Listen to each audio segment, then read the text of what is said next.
This is the thickness planer. This is the second machine you use when you're bringing stock to be straight, flat, and square for use in a project. Its job is to bring material, as its name says, to a consistent thickness. This is built kind of opposite from the jointer. In the jointer, the cutter head was down below. Here, the cutter head is suspended up above. There is a pressure roller or a feed roller on either side of that cutter head. They kind of have a little rubber grip, and they grip and pull the piece through the cutter head, and at the same time they press it flat to the table.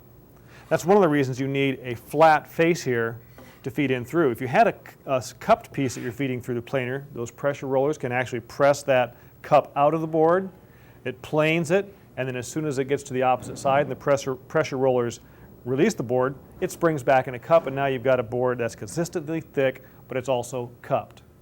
So you need to plane one face flat, or joint one face flat first, and now you're ready to feed things into the thickness planer. A lot of thickness planers these days have what is called a thickness gauge, so you can tell before you begin the cut about how much stock you're going to remove.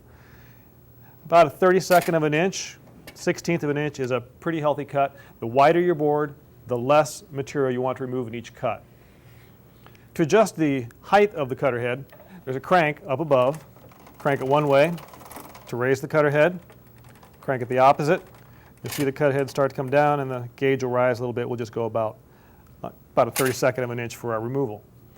Operation of the machine is really pretty automatic. Start it up, feed the board in, the pressure rollers grab it and pull it through out the other side.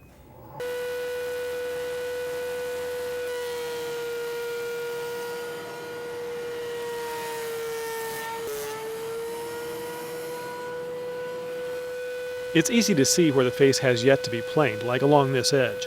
So lower the cutter head and feed the board through again. One last pass takes care of the entire width of the board.